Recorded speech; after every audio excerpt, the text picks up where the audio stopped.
Welcome to Byte-Sized Agency Briefs, a webinar series that packs a ton of important agency information on one topic from one expert into a 25-minute brief. Why 25 minutes? Because who has the attention span for much more these days? And you can squeeze in a listen between meetings with time for a bathroom break or coffee refill before your next meeting.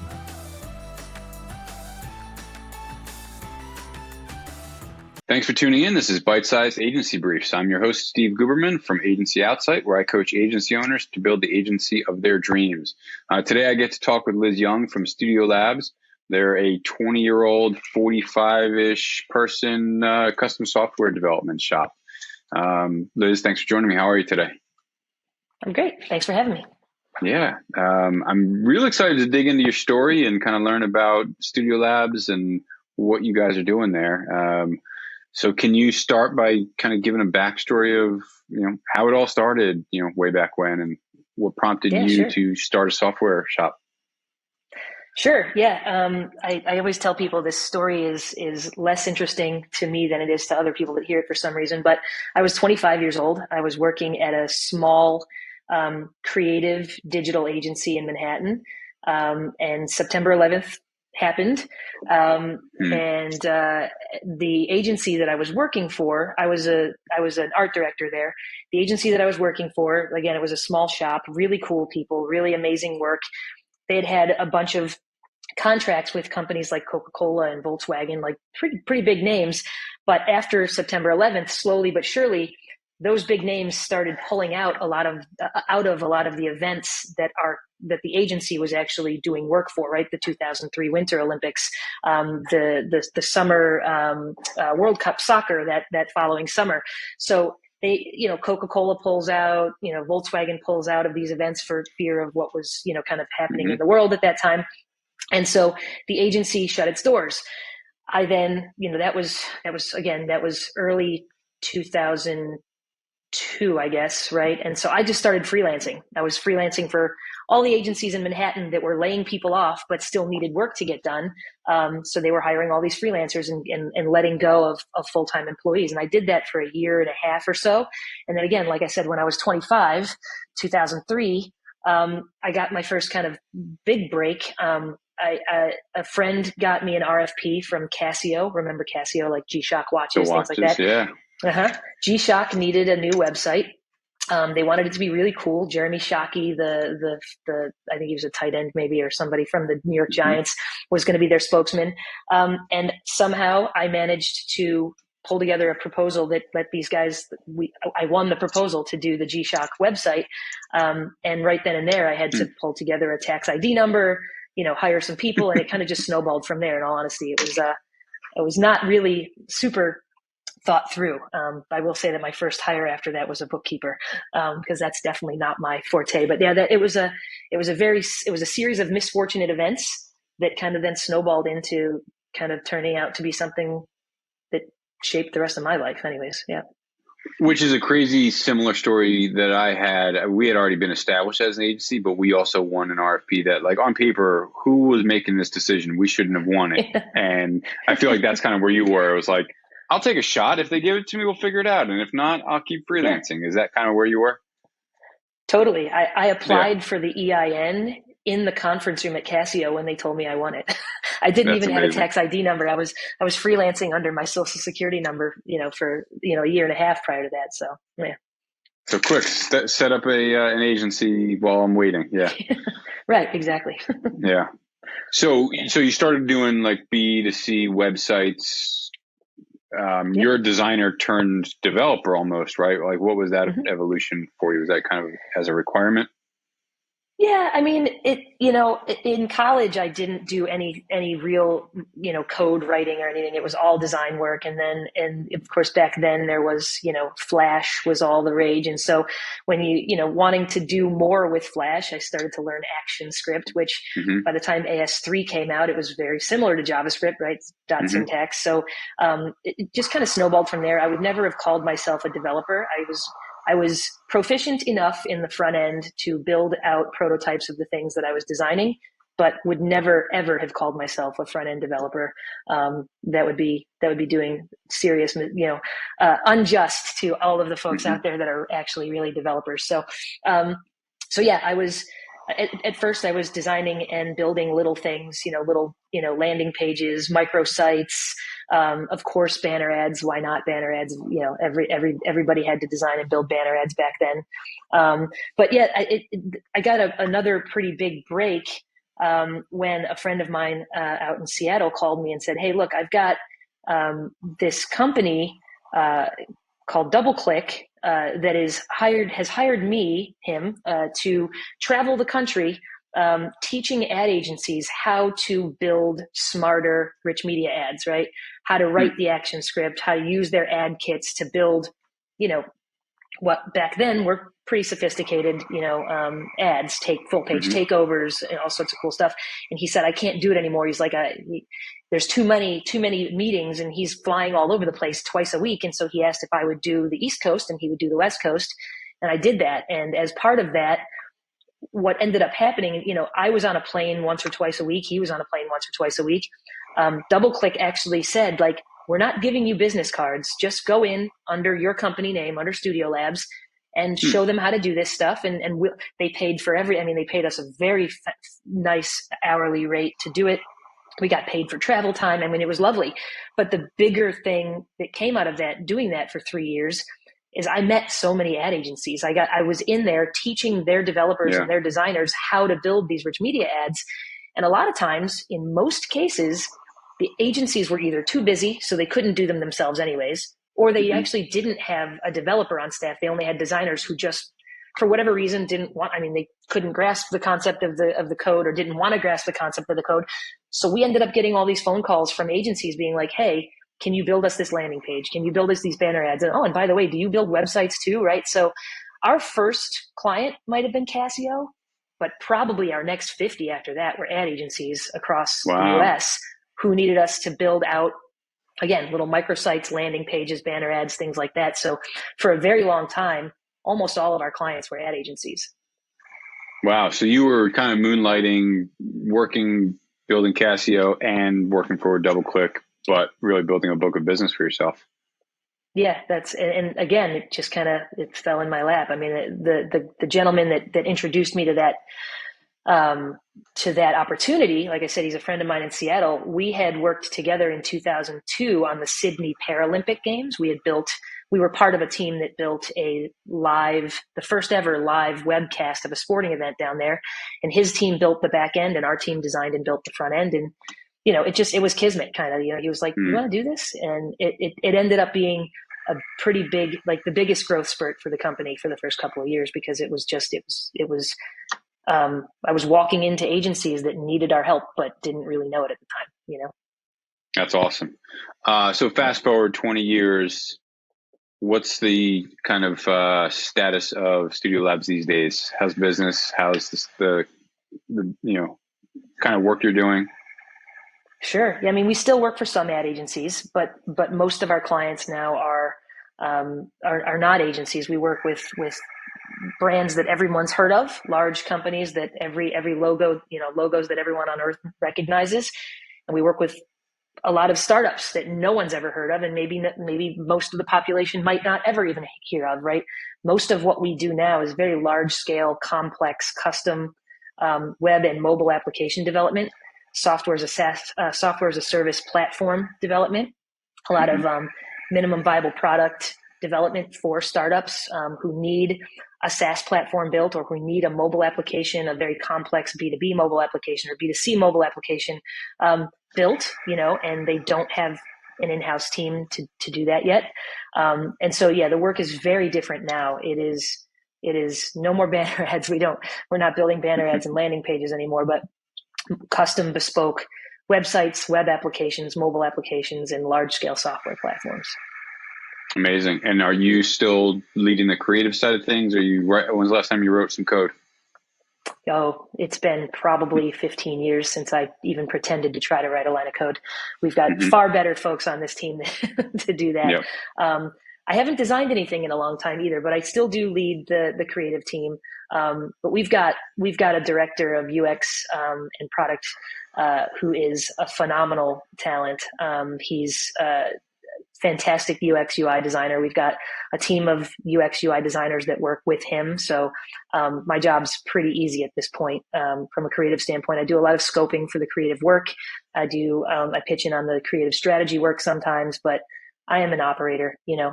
My day to day is in finance and operations and business development for the most part at this point.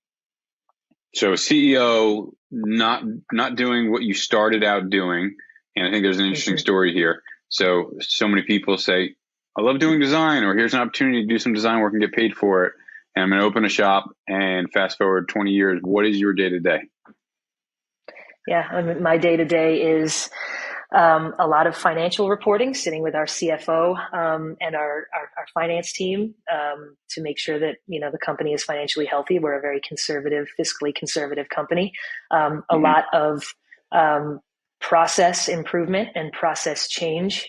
A lot of business development, right? So because I have a bit of a background in both the design and development side of things, I tend to be involved in 70% or so of the new business work that our director or our VP of business development and marketing brings in. I still also bring in a decent amount of new business just based on my network and people that I know. And it's a lot of account management as well, day to day, just making sure that the clients that we do service are getting what they need from our team, that they're happy, and that we're helping them grow their businesses as well. So I would say it's 50-50. It's not even, it's probably 65-70% operations, finance, business development. And then the other half, just making sure that our team is happy and producing really great work, and that our clients are happy in the end. Yeah, and so spending time with clients is still a priority for you. Do you push for that, or do you have other account people that run that for you? So I don't necessarily push for it. I wouldn't say that I push for it. We have people on this team that absolutely take care of the clients and run the accounts, run the projects the way that they absolutely deserve to have their projects run. I think from an account management standpoint, there are some clients that have been with us for a very long time, 10, 12, 15 years in some cases, that I want to make sure that they see my face. I want to make sure that they know that I am still part of the team that is making sure that we're producing successful outcomes for them. Am I in client meetings talking about the nitty gritty of their products? Absolutely not, but I do tend to have a handful of clients that we've worked with for a long time that I want to just make sure that I, for lack of better words, don't bail on, right? I'm still here. I'm still, helping to try to make sure our team is producing great outcomes for you guys. Yeah. So I think I mentioned this before I hit the record button. I, massively commend you for 20 years, and I think it's a heck of a run. But bigger than that, I think the story that is really impressive that I'm blown away by is I feel like running a software development agency, launching, growing it, running it, the longevity of employees you have, the kind of brands you're working for in a predominantly male-led tech industry as a woman, like my hat's off to you. And I think that's got to be a massive uphill battle for you. And what's it like? Cause I don't think, we can sum that up, but like, what are some of the milestones that you've had to like really push through in that space?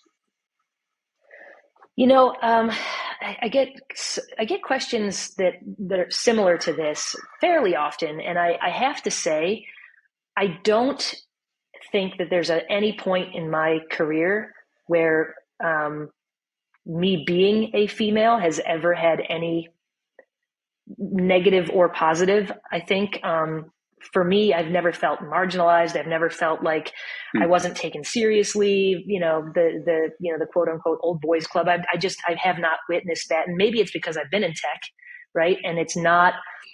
Technology is typically, yes, it's a very male driven space, and typically, but it's also very contemporary, right? And so I don't typically have those issues, and I haven't had those issues. The other side of that is that I've got a team here that is phenomenal. Like we wouldn't be able to do what we do. I wouldn't be able to have the career that I have without the people that I work with. We've got a phenomenal COO, CTO. He is not only extremely intelligent and technically, just able to really grasp extremely complex concepts and help talk our clients through extremely complex concepts and help our tech team, our development team, our engineering team, scope those concepts. And but we've got, that kind of leadership. We've got a director of production who also, is just incredibly talented, very amazing with talking to clients and solving problems for our clients. So for me, I don't think that there have been any weird issues in the past where I can say like, oh, I had to go through this thing, because it's never me alone. Like I've got a team here that is phenomenal. And, taking a step back to that last conversation, like what is my day to day? Like I said before, 65, 70% of my day is working on the business. I don't have to get into the nitty gritty of being in the business, because this team really does lead, right? I can go on a 2-week vacation and not have any worries whatsoever that the ball is going to get dropped in any way, shape, or form, because we've got phenomenal process that we've put in place and that we continue to evolve. But I've also just got rock star people here that I am thankful for every day. Thankful that they want to be here every day. It's that is what makes this business run. Yeah, I guess I'll share some gratitude that has not been your experience, right? That you've just been able to, surround yourself with really smart, really talented people and just crush the work that you guys are doing. So I guess I'll attribute a ton of that to your leadership and that of your team. What are some of the things that you guys put in place as like a leadership team that kind of pulls the team, the rest of the team through that? Sure. I think the biggest thing, in my opinion, right, the foundation really is psychological safety, right? We have a culture here internally where everybody knows that they have got very important things that they contribute to this team. They can and should raise their hand, come up, put forth ideas, question things. Doesn't matter if it's, who it is. Is it an intern or is it me or anybody else inside the organization? Always question things. And, but leadership training, in addition to that foundation of psychological safety, has been a big deal for us. A few years back, we put a handful of people through a third-party leadership training that I had audited so many different third-party leadership training organizations, and the one that we ended up going with, I couldn't have been happier. It was a very unique and rooted in psychological safety, honestly, at the ground floor. So we've now been putting people through that same training in small groups, and then using the learnings from that training. It's a 12-week training course that we put people through, taking those learnings and then making sure that those are disseminated out through the rest of the team, until eventually the entire team has gone through it. I don't care if you've been here for a year or if you've been here for 12 years, you can benefit from this leadership training, because the team is really only as good as, the players that are on the team, right? That's it. So we want to make sure that every single one of those team members knows that they have real value and that they should, that we value the things that they bring to the table. We've got a director of people and of culture and people experiences here who is fantastic at her job. She makes sure that everybody on this team knows not only the important stuff about like, well, what do you get when you work here, benefits and what but really knows that they matter, and it's not lip service, right? Like we have a mentorship program. Everybody on the team has a mentor. We have, in addition to their manager, right? So it's not just like, oh, you talk to your manager. We've got a mentorship program here to make sure that people know that they have other folks inside the organization that they can learn from and that they can teach the things that they want to put out there as well. So,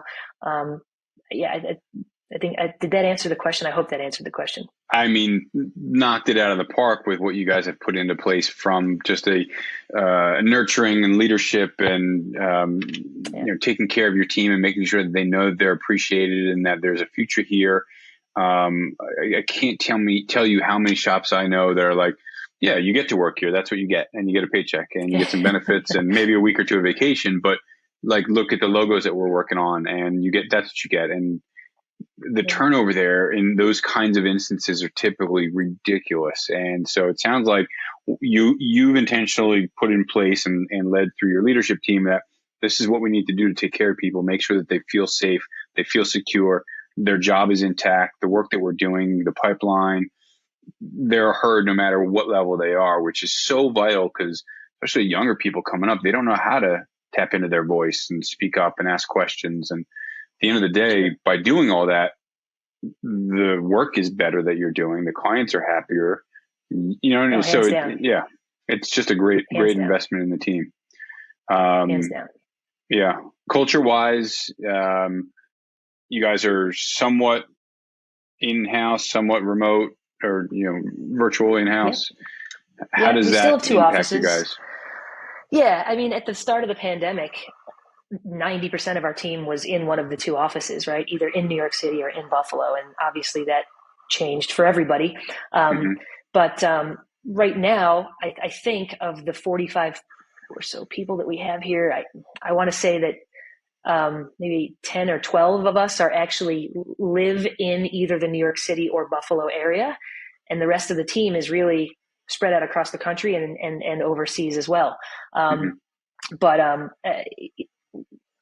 we learned a lot through the pandemic about how to make sure that we stayed human when we weren't able to actually be in person with the folks. Like, everyone got Zoom burnout, of course, things are a little bit different now, but we put real effort into making sure the team could still feel as though they still had a work family, right? Of course, we did virtual happy hours, right? Everybody did virtual happy hours, but we did also some really other interesting things too, right? One afternoon, we hired a DJ to come sit in. We had the entire team on a big Zoom call. They could make requests if they wanted to, but we basically got to sit there and have lunch, right? Talk with a DJ, and people could working on your statement of work, and you had a DJ in your ear, and we tried to do things that were a little bit more interesting like that. Not just after work, not just happy hour, but we've tried really hard to make sure that we maintain some sense of camaraderie, even though we couldn't physically be in the same location. And that now we can be in the same location, and we do. We fly folks in from Kansas City and take the train up from Philadelphia into Manhattan. We get together when we can, but we've put a lot of effort into trying to make sure that we still have some sense of human, in us when we're working all day. It's too easy when you're not in the same office anymore. It's too easy to lose that chatter, right? In the New York City office, we had a soundtrack playing all the time before the pandemic, right? And a good song would come on and somebody would be like, oh, I remember this. And it just starts that chatter, right? And when you don't have that anymore, you got to create ways to make it happen. And so, we have, team lunches, people can jump in when they want to, if they don't have to, if they don't want to. We have team sprint reviews every other Friday. And every other Friday, we pick a couple of folks on the team that can present the work that they've been doing, so that the rest of the team is now brought into the fold. Like, I didn't know anything about that project. That's really cool. And they present what they've been doing. And we give shout outs. Everybody on the team goes one at a time and basically says hey, I'm going to shout out this guy for what he did 2 weeks ago to help me out on this thing. Or I'm going to shout out this girl for, the really amazing job she did launching this particular product, or whatever it was, and that's an hour every other Friday that we get together, and people can actually see what other people are doing, and they can hear about what other people are doing inside the organization, even though we're no longer in a physical location. So that's super valuable. I know a number of agencies that do that, both virtually and in person. And just shedding the light on, oh, this is like a feature that we're building or something that we're working on, or, maybe they know the client, but they don't know the specifics. So love that. Super just excited about the culture that you've intentionally taken the time with your team to build out and the value that has for all of your team members. That goes so far. You want to just shift gears for just a minute or so and ask a couple of random questions for you. Sure. So first is, what is a recent digital delight that you can't get enough of? A book, a podcast, a show that you're binging? Oh boy, what to choose? I don't know. I don't watch a whole lot of TV, but honestly, I think anytime I'm like in a podcast or reading a book or whatever, most of the time it is work related. So let's talk about something that's not work related, right? So again, I don't watch a whole lot of TV, but at night, the hour or so before I sort of turn in, my wife and I will find something to watch. And we're in the Jack Ryan series right now, which, I didn't know much about it, but it's super interesting, and it's engaging. It makes your brain work, right? So your brain isn't turning off the way it kind of should be turning off before you go to bed. But it's a great show. We'll be bummed when season 4 is over. I would say that would be, I think, the thing for the last couple of weeks that has kind of given me some sort of outside of work pleasure. Sure. Yeah, I've also been enjoying that. And so I get to watch that when my girlfriend's not around, because she's not into it at all. So yeah, gotcha. I'm a big fan of Jack Ryan. What about a tool that you recently integrated into your day-to-day, whether it's work or personal or whatever, and also whether it's like a physical or digital tool, like something that's just enhanced your life? Oh boy. Again, I mean, there's so much. We are going through a lot of process change right now internally. And we've introduced a decent amount of new software to the team. Picking one, I don't know. I mean, I honestly don't know that I could just pick one. I guess I will. Let me just say, we've got some new homegrown software that we've put in place that 2 of the members of our team have been working on diligently for about 2 years. We looked everywhere to try to find what this thing is that we're trying to build. It gives us total visibility into project health, right? From every aspect, from financial health to client satisfaction to internal team satisfaction. It's an internal product that we've designed and built. We just launched it in May, and we're tweaking some things right now. But I would say that that's probably been the game changer for most of the team, and for me as well. It's just a total 360 project health dashboard that pulls data from hundreds of sources to help us kind of get a better look at the total picture. Will you SaaSify that for the rest of the world? That's a question that we have not answered yet. Okay. For us right now, it's very homegrown, and it's pulling data from some products that everybody uses, right? Like Atlassian products like Jira and Slack, et cetera. But it's also pulling sentiment. So I would say that it's interesting. At this point, we're probably not, right? So, but yeah. Yeah. Very cool. Awesome. Exciting stuff. Very innovative. I think IP on the agency side is imperative, especially at your scale. You've got to have your own tech. So I love that. Liz, thank you so much for joining me. I'm grateful for your time and your experience sharing with as many people want to listen to this. So thank you. Thanks again for tuning in to Byte-Sized Agency Briefs. As always, if you found value in this episode, chances are someone else will too. So please share it with your network. Also, if you know someone with expert knowledge on a topic that agency owners would love, drop me a note. Let's get them on. Finally, find someone to hug today.